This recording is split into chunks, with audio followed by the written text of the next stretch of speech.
Hey Life Group Leaders, Tim Osmus here again. This is another one of our short outlines of our Life Group lesson for this coming Sunday, February the 23rd, 2020.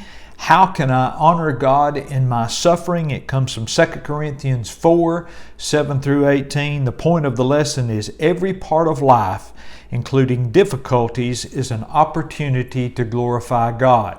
Now, your author is going to open up by asking the question, how have you seen people honored in interesting ways? I think they've got Mount Rushmore. I've got a picture of Abraham Lincoln there in the Lincoln Memorial. I've also got a short video to show of Hattie McDaniel being honored at the 1939 Oscars as the first black person to win an Oscar for her role as Mammy in Gone with the Wind. So that's kind of how you can open up this lesson and get ready to get into this thing in 2 Corinthians chapter 4, verses 7 through 18. Now remember, we were in 2 Corinthians last week in the first chapter talking about how we can comfort people in their suffering. And this week we move to a different aspect of how we can glorify God in our suffering. Remember, Paul was in a very difficult situation there in Macedonia when he wrote this letter to the Corinthians. He thought he could die any day. He had suffered through more than we will ever have to suffer through, and so he was uniquely qualified to talk about how we can honor God in our suffering. Now, you get into this first part here in verses 7 through 11. You may not get out of the first sentence if you're like me, and it's a very interesting there. Verse 7, it says, now we have this treasure in jars of clay. Of course, the treasure is the gospel, and we are the jars of clay. Do some study on jars of clay, and it means just exactly what it says. It's earthen vessels, dirt that has been baked, and the point of that whole thing there is that the jar is just a vessel. It doesn't have any value within itself. It only gets its value from what was inside it. They often stored treasure. There's been a lot of treasure found at the bottom of the ocean in jars of clay. The Dead Sea Scrolls were found in jars of clay. But the other side of that coin is that they also use jars of clay to take out the trash and put scraps in. So the value of that jar of clay comes from what's in it. And in our case, it's the treasure of the gospel, the treasure of our salvation. Now he moves on quickly here to talk about how we are afflicted, perplexed, persecuted, and struck down. Do a little word study there, and I'll just give you the first one and I'll let you do the rest of them. Afflicted comes from a word that means great pressure, or to be surrounded on all sides by something that's closing in on you.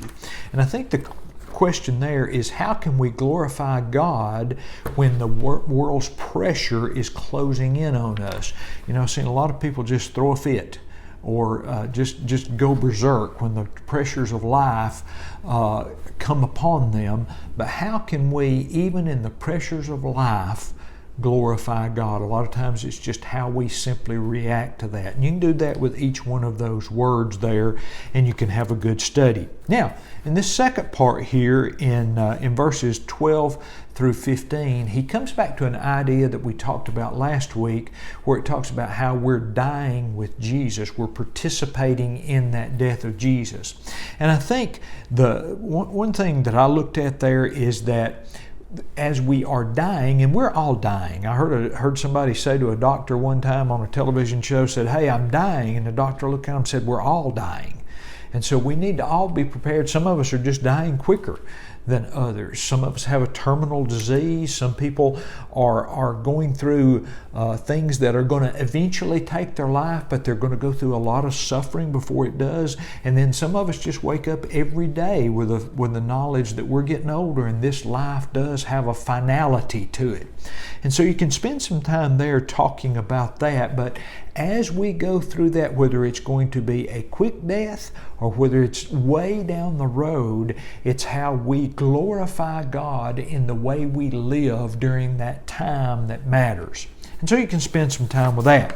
Then you can wrap this lesson up. It's going to be interesting, I think, to talk about this in verse 17. Now, 16 through 18 is the last part of this chapter in chapter 4.